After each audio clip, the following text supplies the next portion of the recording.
Before we begin, thank you very much to I, for one, accept Snap as my new overlord for joining the Patreon campaign. Thank you very much for the weird shout out, and thank you for the reference to yesterday's TJTV video, which is a review of Vampires, a terrible knockoff of both Transformers and Power Rangers from the 90s. It is the return of a very old format for me, as someone harkened back to, like, it's a taste of the old YouTube. And yeah, it is very much in that retro style, so it's not as clip heavy, it's not as there's no profanity. So it does feel different than the old TJTV, but I try to keep the vibe as close as possible. So if you haven't given a watch, please go check out yesterday's video. I put so much work into that, and I really want to see what everyone thinks about it. So if you haven't seen it, go look. All right, but for today, we have speculating to do because we have only a few precious days left to speculate on this. Hasbro has officially announced the brand new live stream event, the brand new Transformer Tuesday, and it's going to be the announcement of a brand new Transformer-based Haslab. We've been anticipating this, we've been waiting for a long time, and yeah, there's a lot of speculation behind this. It's the 40th anniversary Haslab, so you're expecting something huge. You're expecting something, monumental, is what it is. And we're a scant 5 days away from it. So this is our last chance to make wild guesses, and everyone's had their guesses ever since the last Haslab finished up. So let's go over the list of potential candidates, shall we? And we'll break down who's got the best chances, why they should, and maybe why they shouldn't come out as a Haslab. And that starts with the first one that I think everyone guessed after Deathsaurus was announced and after he succeeded, and that is Lio Kaiser. I would love Haslab Lio Kaiser because I genuinely feel it's the only way he will get done correctly. For starters, you do have a more complicated engineering system. You have to make sure the breast force gimmick is intact, otherwise it's not going to feel right. And then you've got Jaruga forming the crotch of the figure, which is, if you've seen with like core class sludge for the small Volcanicus figure, you do have a bit of a struggle in actually making that central pelvis figure work as both an independent transformer and its component as a combiner. The Masterpiece Train Bots kind of dealt with that as well. It's a difficult bit of engineering to do, and I don't think that it's possible at retail level, especially because even at Titan scale, you say, well, we've done Titan combiners in Devastator and Predaking, but those shared so many colors across the molds that it became cheaper and more viable to do at that price point. This is a very multicolored character. It's more proper combiner in that way. So it has a lot more machine processes to go through than your typical Titan, meaning it would not be in the budget of a Titan class to do, even now that Titans are like $200. So I'm not anticipating him as a Titan class figure at any point. I think Haslab is the best place for him, but we do know that Hasbro flat out said that they weren't going to do Victory a third time in a row, that they want to spread it out and explore other areas of Transformers. So Lio Kaiser on the back burner for now. All right, now they might have a slight change of heart given how Deathsaurus has been so well received, but not likely. Not likely. Not this year anyway. Maybe the 2025. Maybe. But I did mention him. What about Devastator too? I think this is another popular one because I think everyone assumed they would go big and impressive and very nostalgic for the 40th anniversary. So G1 is where that would be. And a lot of fans have been wanting another run on Devastator because this version you see is not the best remembered. It does some funky things in its engineering. Like I said, when a character has to become the pelvis, they seem to suffer, and Long Haul absolutely suffers for this combiner. The US version infamously has some very abbreviated and even neutered articulation. There's some oddities like the backwards Mixmaster. I'm still not sure why that was necessary, but that's how they engineered it. I think in a nutshell, it's a good figure, but I think as like what you want out of a full set of Constructicons, I definitely think it's lacking. And I would love to see it redone with a much better, stronger budget. Again, this is something that worked best in Haslab to do. but that does rob a repaint potential of the G2 version. I could say that really, but also they never did that for this version, which is weird, really. Considering now they'll do Omega Sentinel, but they will not do Yellow Devastator. Either way, I think Devastator is a good choice for Haslab, but especially for the 40th anniversary, but I do think it's a very, very low odd. Another name that got thrown around that I personally would love as well, that I think that another G1 character that needs another go is the Metroplex. I keep saying it's the Fall of Cybertron design, not the G1. It's not. It is the G1 design. It's just hyper stylized, and really to its detriment, I feel. Like, I don't think it quite captures the correct nature of the G1 Metroplex. I think it looks too detailed. I think it looks too designed. I think I want him to be blockier and simpler. A little bit of an odd choice there, but it doesn't quite feel right. And I'm not sure. And really, like, when you stack him next to the other Titans, especially once you get into the other G1 Titans that are very slavish to how the original designs looked, it does stand out. And not in a good way either. So this is definitely one I'd like to see a redo on. You could absolutely do him as a modern Titan, though. He would absolutely work at the $200 price point, somewhere along the lines of the Omega Supreme size. That way, you take him down a notch, so because he should be on the shorter side. He should be shorter than Fortress Maximus, for instance. It's weird to see them the same height on the shelves. And yeah, I can see other potential design work for him. I mean, there is a Metro Titan repaint out there, but let's be honest, it's super obscure and not very much has changed on the figure. The real deal about this is there's a custom out there, and it's one of the most brilliant customs I've ever seen, that showed both Metroplex and Fortress Maximus, along with a few extra figures for added details, all repainted orange and shown in a combined city mode as Autobot City from the 86 movie, and it's brilliant.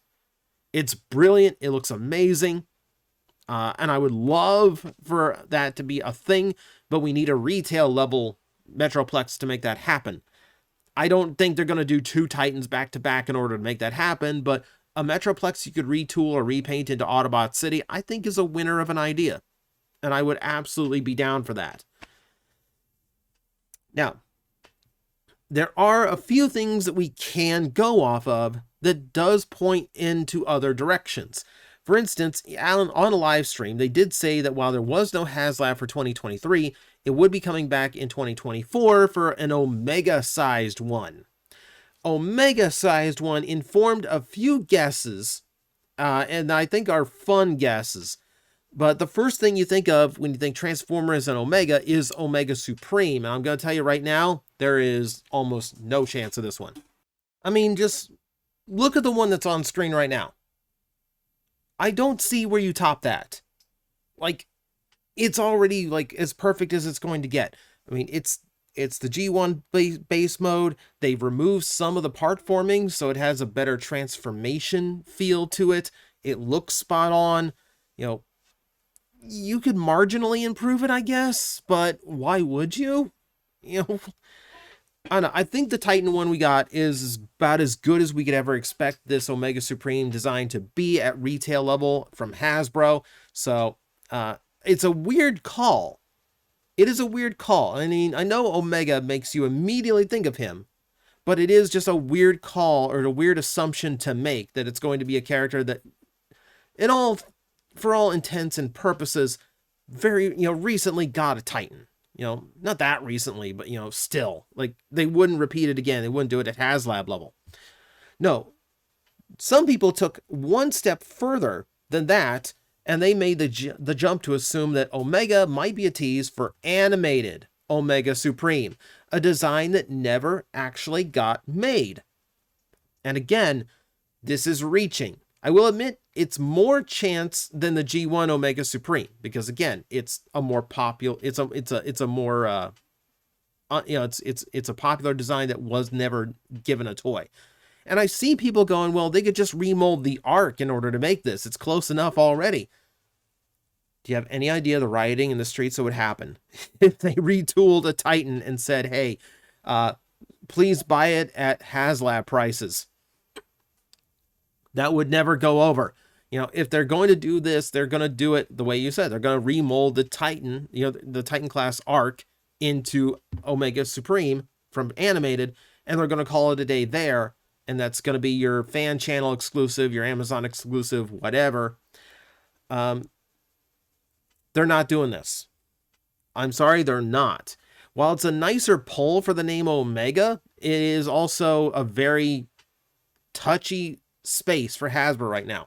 They just now got enough confidence in animated to actually risk doing full-size retail figures at Deluxe and Voyager scale.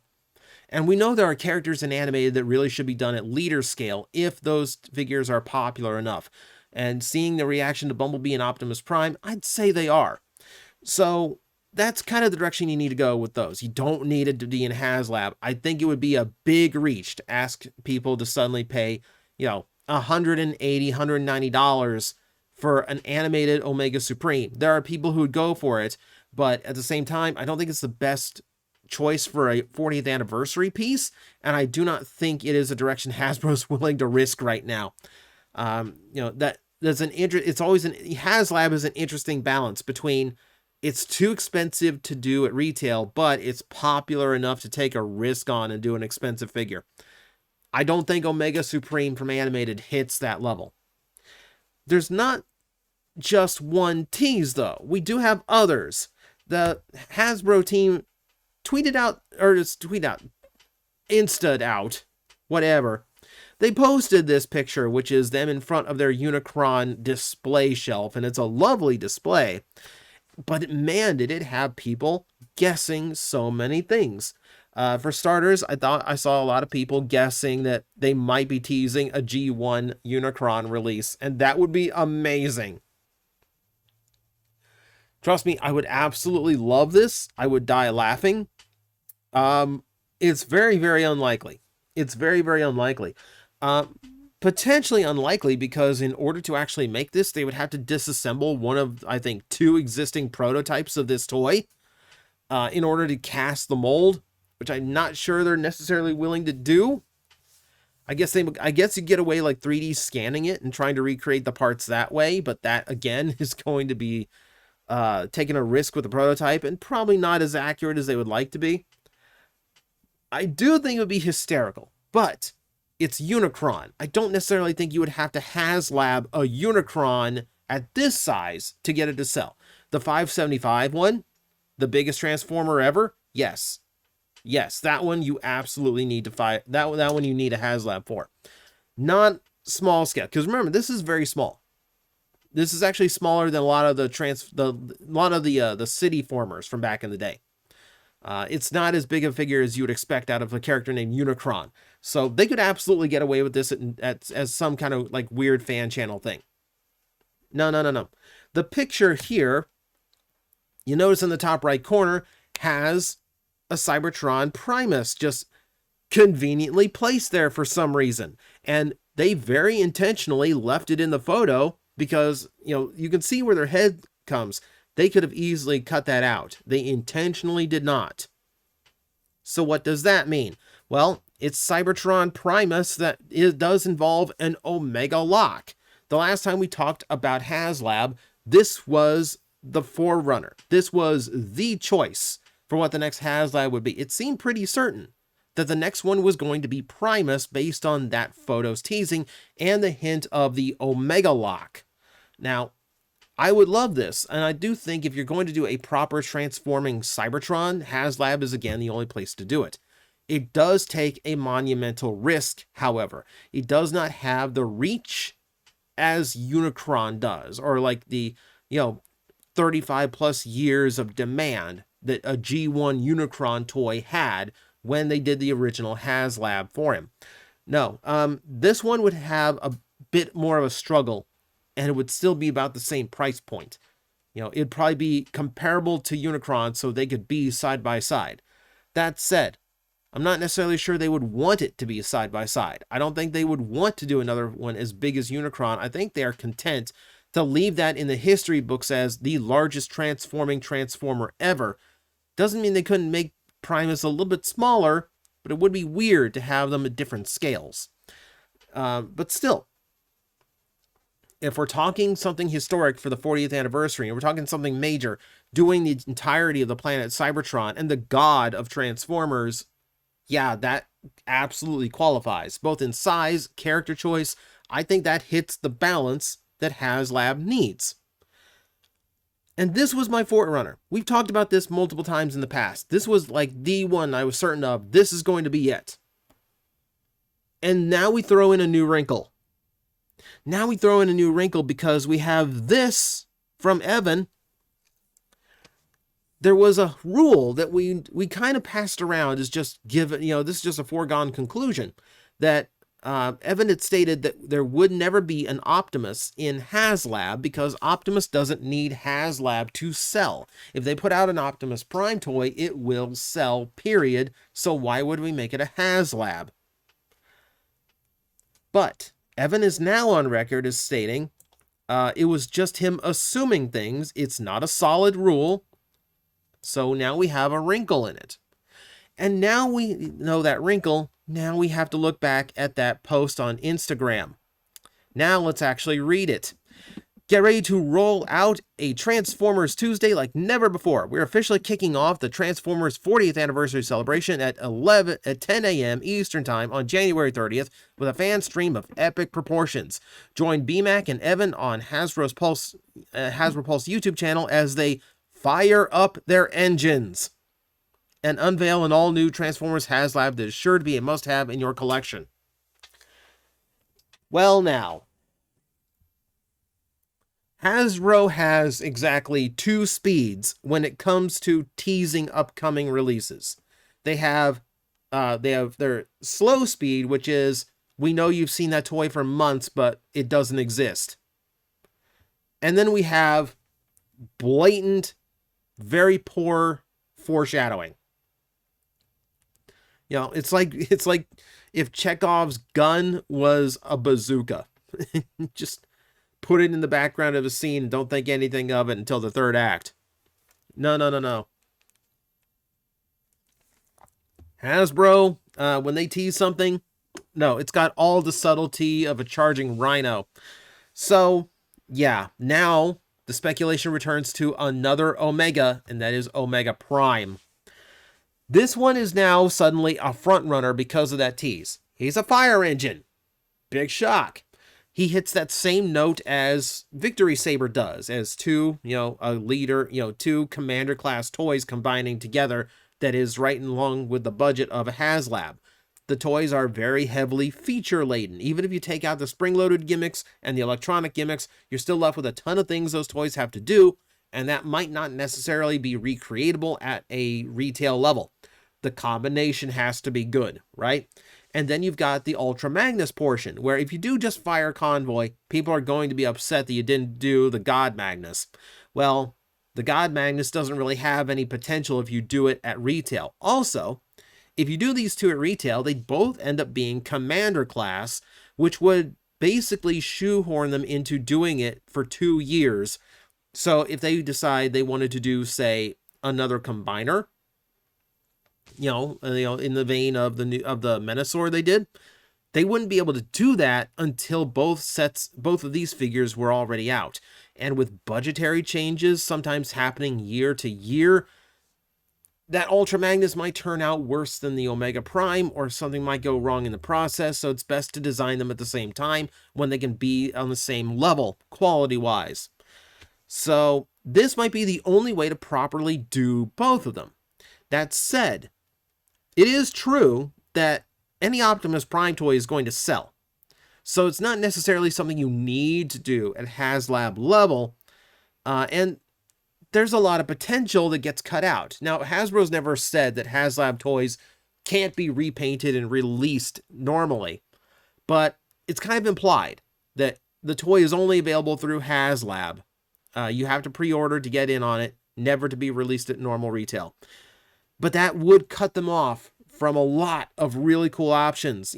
Fire Convoy had this black and gold repaint, this gorgeous. gorgeous toy that was done as a campaign figure. I would love to get this as a full figure again. I would love for this to be a potential repaint of whatever new Fire Convoy toy they do. And then you have Yellow Splendid Convoy, the Sam's Club repaint that everyone kind of took to after it was recast as a female Optimus. And you know what? I would really like to see this one as well. Haslab would cut them off from ever doing that. And I understand that there really isn't as good of an option for Ultra Magnus. He does have a Sam's Club repaint as well, but all they really did was switch the blue for black. So it is a very limited option they have for Magnus. And honestly, let's be real here. It's the Magnus portion that makes it so viable for Haslab, because on his own, that Ultra Magnus is really not that great. It is very, very hampered by the fact that it has to combine with Fire Convoy.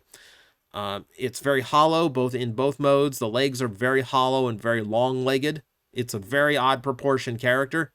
At normal retail, it might die a death because it just doesn't look cool. Fans would eat it up, yes, but you still have to think of like kids and Christmas time and all that, and that's where it would hurt. That's where it would get in trouble. But yeah, I think it would leave a lot of repaints on the table, but with that heavy hinting, the Omega tease, going to a different realm of Transformers, everything kind of lines up for Omega Prime right now. Just so you can have it in a graph form. I don't know why I wanted a pie chart for this, but I did. You can see where I feel like the odds are. Most everyone has, a single-digit chance of getting done, and then, yeah, I'm like 34 to 40 on whether it's Primus or Omega Prime. I think Primus would be the better pull. I think it'd be the better anniversary piece, because it does harken back, for something that's existed in Transformers for 40 plus years, but hasn't had a proper toy yet.